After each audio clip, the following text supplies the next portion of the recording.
Back in the last few years of the noughties, there were plenty of rumblings about the newly formed Marvel Studios pulling off some kind of shared continuity.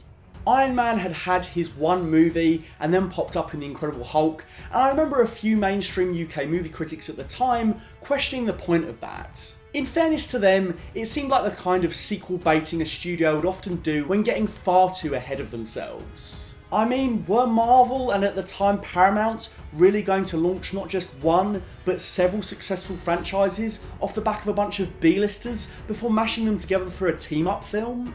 Surely audiences wouldn't keep up with everything. Surely the perceived quality of one project would negatively impact another. It had all the makings of being a red-hot mess.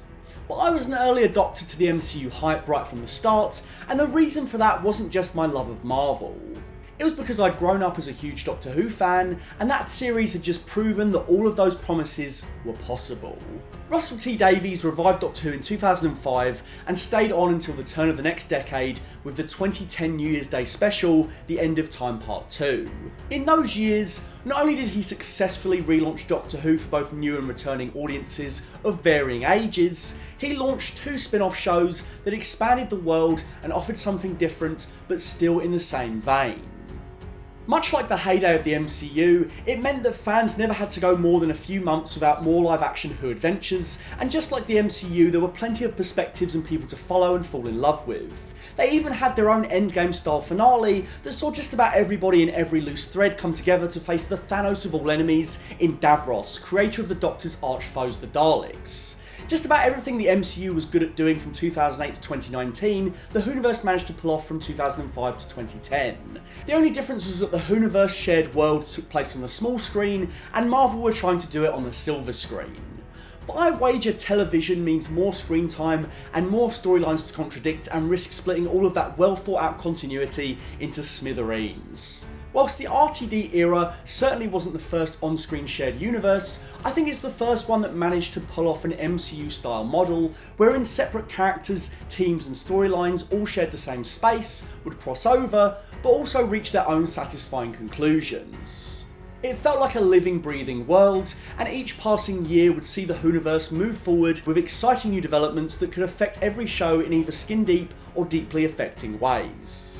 The RTD WHOniverse reached its peak the same year Iron Man kicked everything off, and whilst the MCU is surely a staggering achievement, to my mind, the WHOniverse is the first time TV or film had pulled off something akin to the world building of comic books.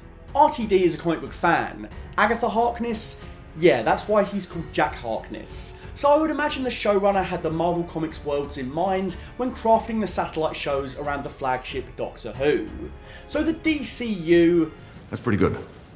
But it's taken. DWCU? It's hard to picture, and certainly not very cinematic. It's television, yeah, okay. The DWTU, screw it, the DTU, that's the shorthand for this video, we're sticking to it. The Doctor Who Television Universe. Small W, son. The WHOniverse, or DTU, always felt kinda similar to comic books. You have runs you like, runs you don't like, but it all forms this glorious melting pot of one singular universe, and you end up with classic stories that you can look back on and experience again and again. Everyone is off doing their own things, and even though these heroes all fend off potentially universe-ending threats, no one spends too much time asking where everyone else is, because it doesn't matter. And then occasionally, they all fold in for a classic Marvel team-up. Comics and live action are two different things, and whilst the Marvel Cinematic Universe does deserve the credit it gets with pulling off a series of interconnected films, RTD's earlier efforts shouldn't go unnoticed. He was working with a fraction of the budget, and at its best, managed to rival the heart and satisfaction provided by the much more famous, far more lucrative Marvel superhero world.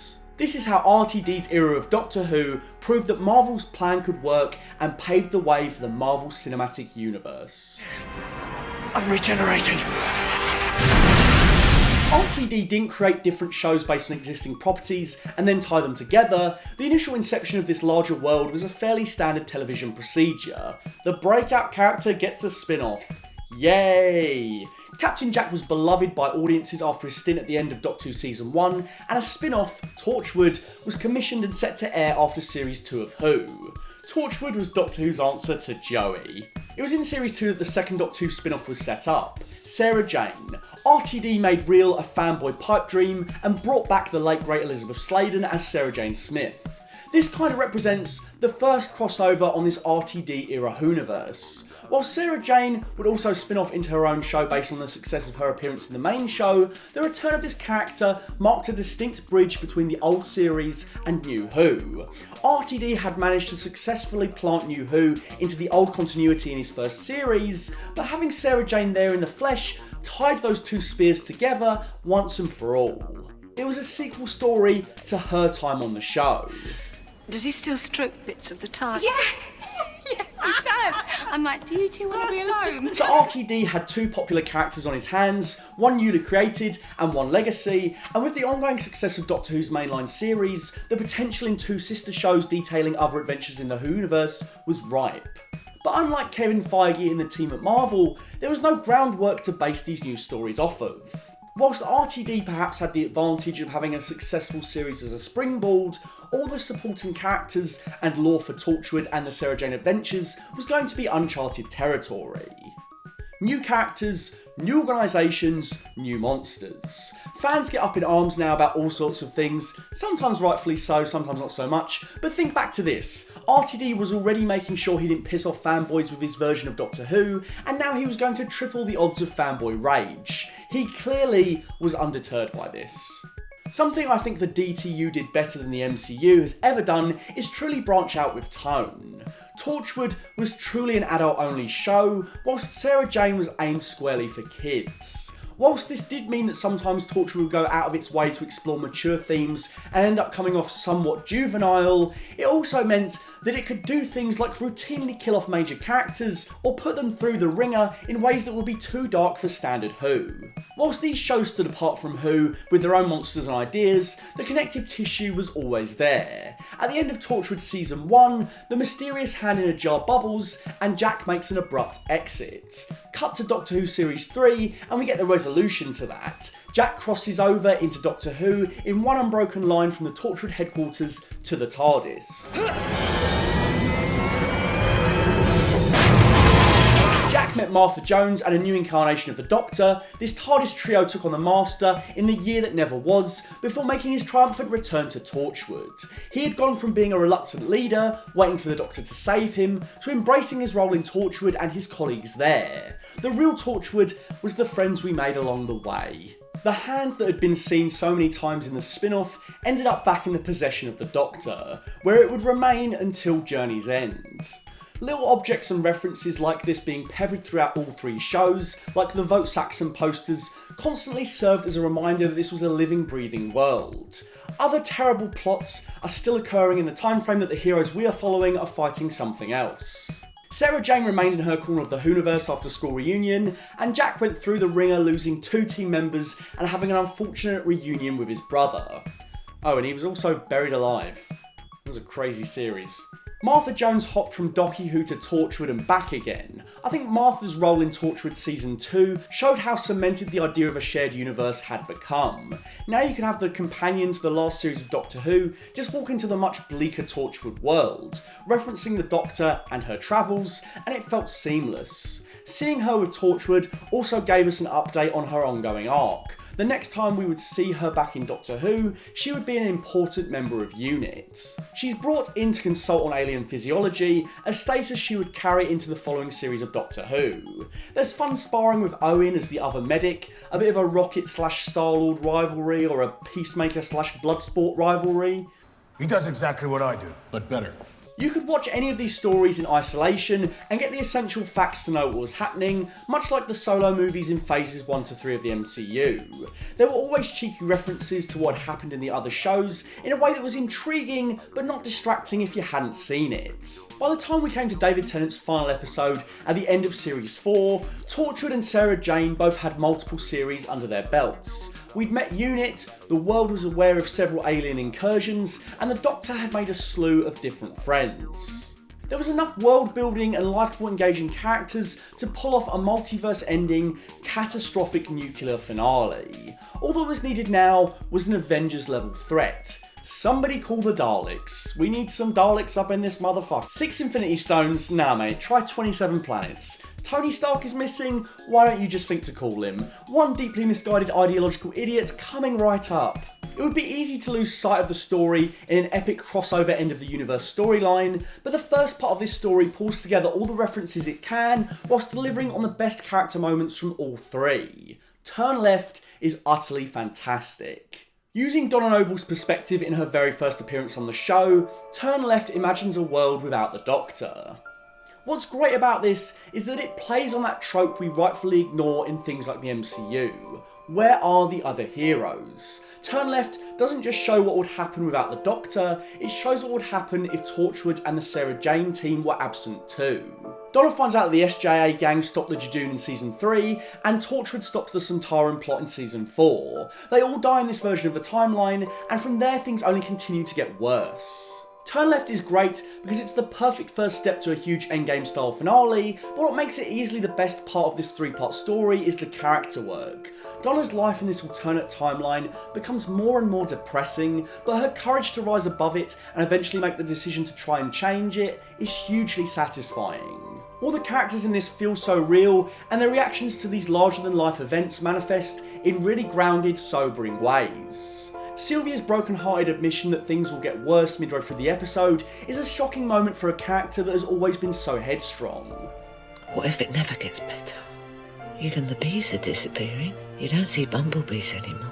The lamentation that there's not even any bumblebees anymore highlights the grim tone. There is no joy to be found in their endless suffering, and the road ahead only shows more to come.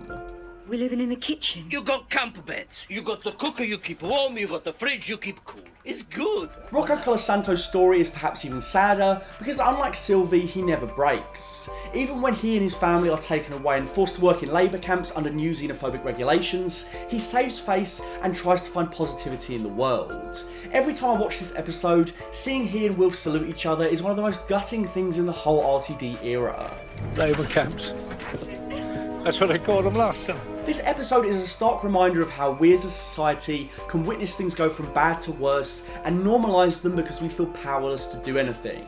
How fascism can creep its way in until it is too late to make a difference. How it is those without wealth and power who are crushed first and foremost when times become tough on the world and its economy. Eventually, Donna meets Rose and they reset the timeline. The Doctor never turns up to save them. These characters who have developed across the show do it through their wits and will. I love that what stops all of this madness is simply the decision to make a sacrifice and send Donna's past self in a different direction. Literally. What follows on from Turn Left isn't quite as good overall, but more in line with what you'd expect from a multi-series endgame event. The Doctor and Donna are trying to get back to the Medusa Cascade, where all over the world their allies fight off the Dalek invasion. Just seeing the title cards for Unit, Torchwood and Bannerman Road pop up in quick succession is testament to how well this all flows together. I still remember how mind-blowing it was to see Gwen Cooper and Yanto Jones on screen in Doctor Who. At that point, Torchwood's adult tone made it feel seemingly impossible to see anyone other than Jack hop between that and the main show. As a viewer of both, I was content with the fact that these worlds coexisted, but didn't expect the Doctor to meet the team.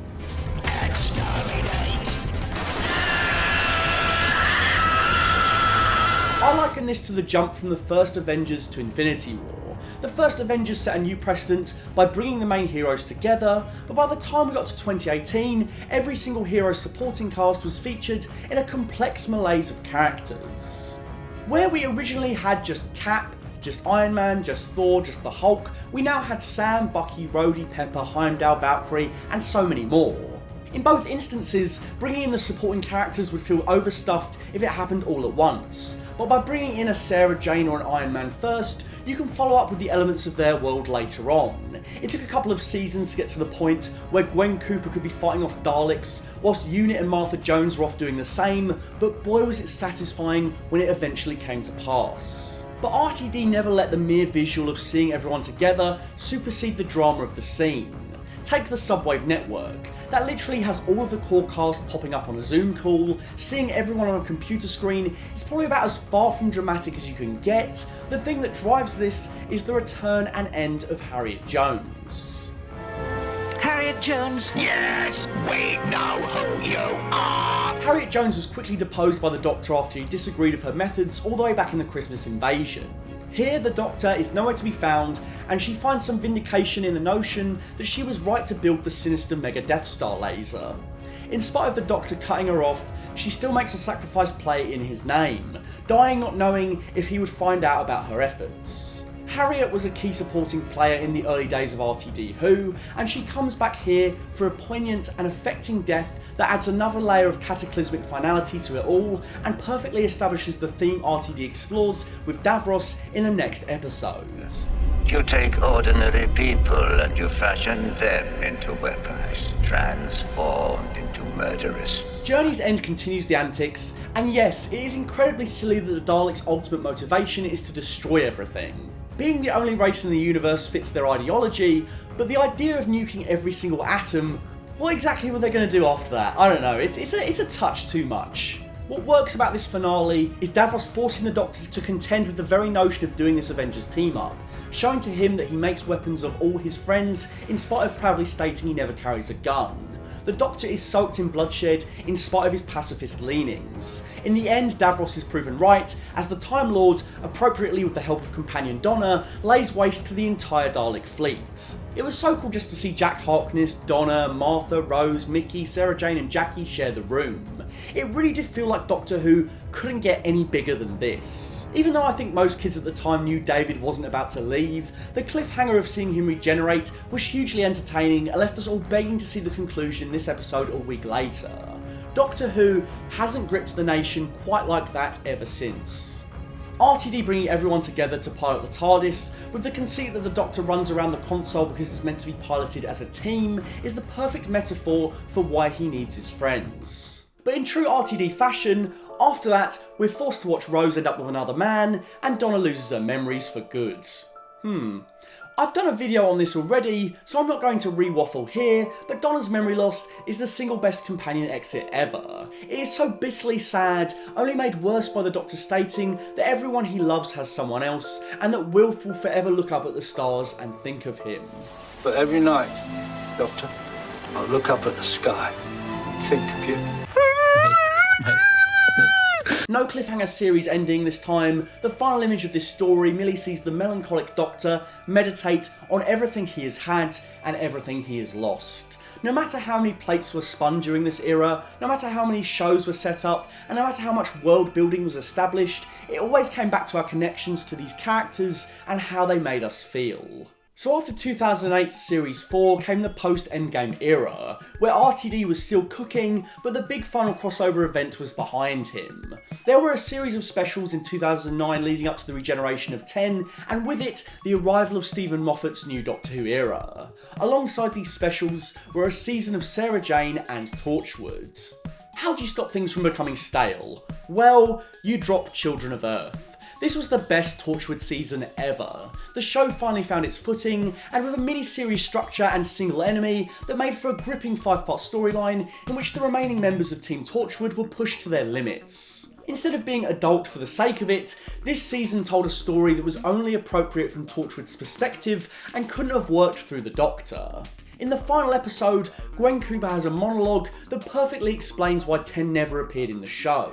There's one thing I always meant to ask Jack. I wanted to know about that doctor of his. The man who appears out of nowhere and saves the world, except sometimes he doesn't. I wanted to know why not, but I don't need to ask anymore. Sometimes the Doctor must look at this planet and turn away in shame. It's an explanation that encapsulates the themes of the season, as we see wealthy, out-of-touch, classist politicians pick the poorest children to be placed into the hands of the 456. RTD's class-conscious writing nailing the social-political climate of our Isles perfectly. Sarah Jane also upped the ante in the final year of the 10th Doctor, airing a 2-part story called The Wedding of Sarah Jane Smith, which finally saw the Time Lord feature. It's funny watching both the Sarah Jane episodes with the Doctor for this video, because it's really strange as such a Who fan to witness more footage of the Doctor that I've never seen, that's been live for so many years. It's also odd to know that Tennant actually filmed this 2-parter after he was done filming the Regeneration specials, meaning that until the 50th and 60th anniversaries, this was his final unbroken stint as the Doctor. What a strange note to end on, but then again, filming rarely happens in an order that makes any kind of chronological or emotional sense.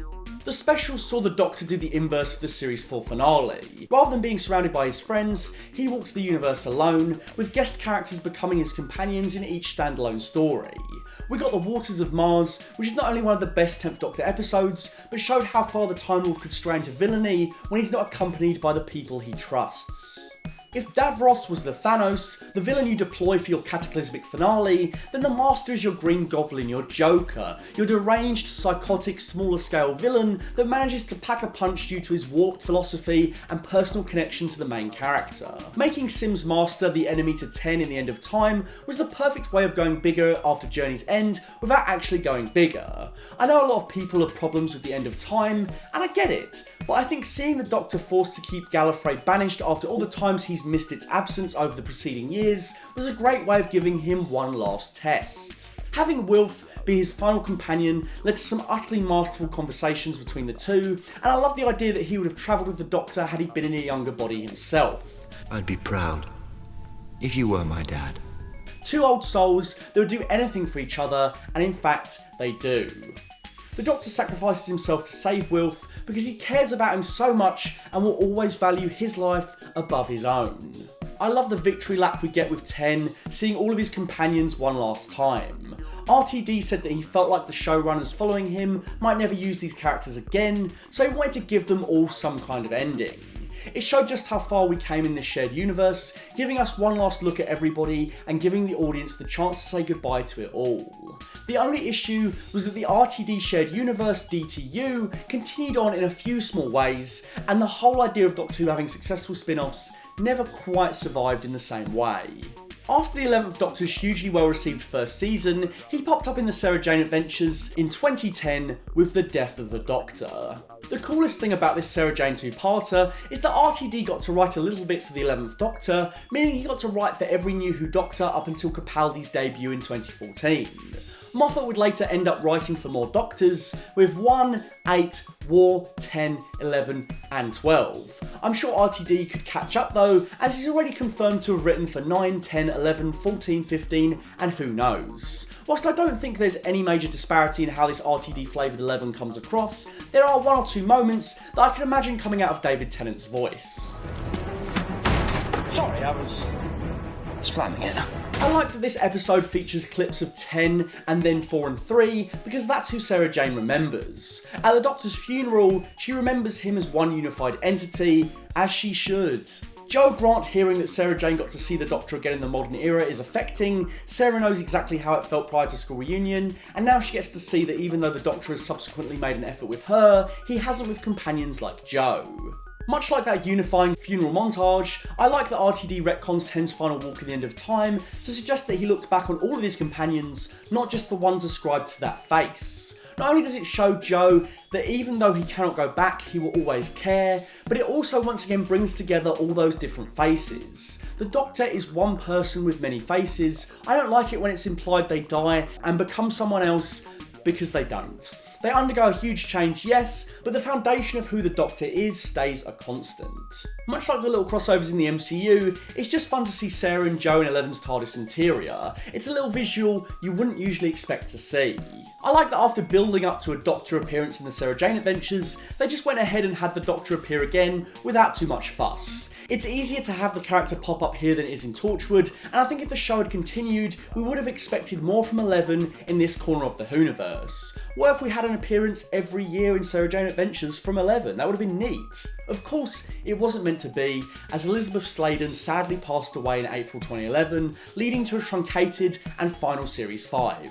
So it's really no one's fault that this series didn't continue on well into the Moffat era. Even though it's clearly a holdover from the RTD era, I could have seen this right at home with the ongoing 11th Doctor era, and maybe we might have even seen the ponds crop up here, or Sarah Jane in A Good Man Goes to War. RTD went across the pond with Torchwood for an American co-production. Miracle Day should have been the next Children of Earth, but unfortunately it couldn't capture the majesty of that third season. This was a bloated, largely unengaging mess, and the new Torchwood characters couldn't measure up to the ones we had lost beforehand. What? What?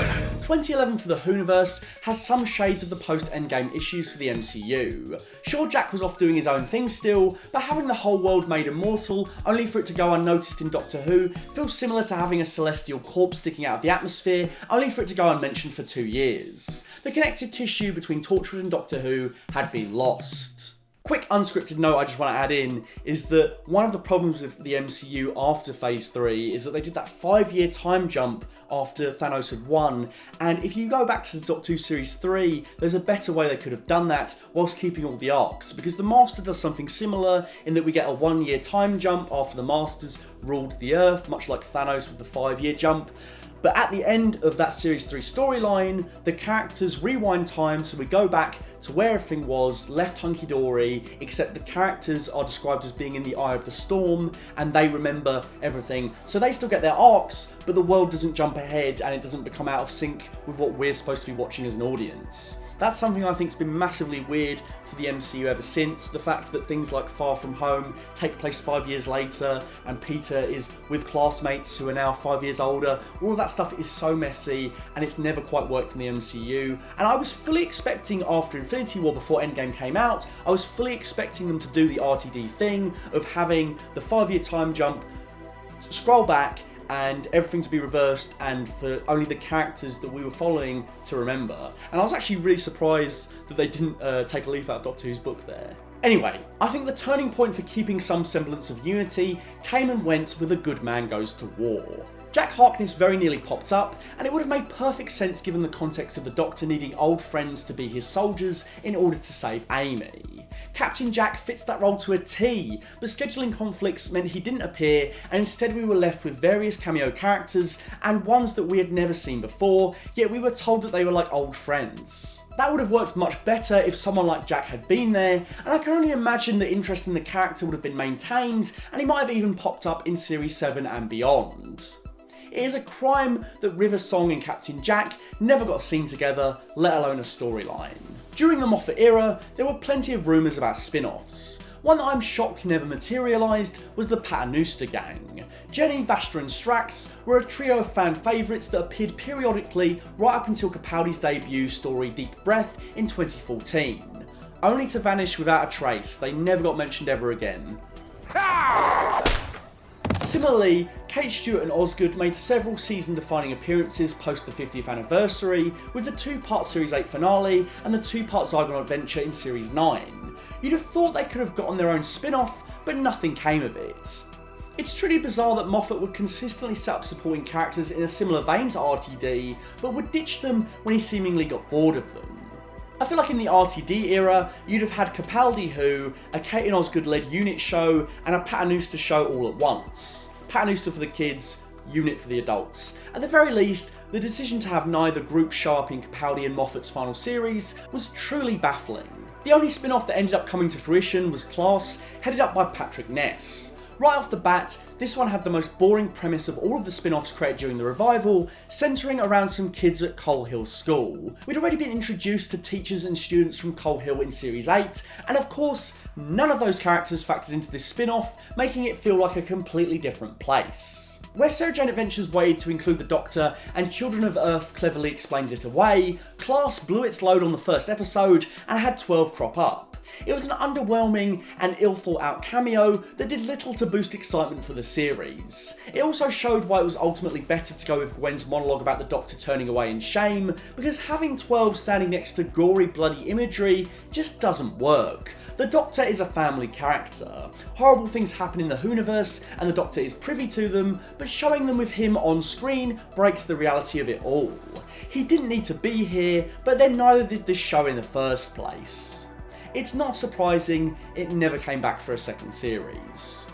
Under Chibnall there were no spin-offs, so I'd say Moffat edged out on this one by a small margin. Chibbers has recently come out to say that there were talks of spin-offs during his era, but obviously nothing ever materialised. So I'd say, since 2010 really, we haven't had a strong shared universe feeling from Doctor Who. It's not the end of the world, because we've still had awesome Who since then, just in a more singular and contained manner.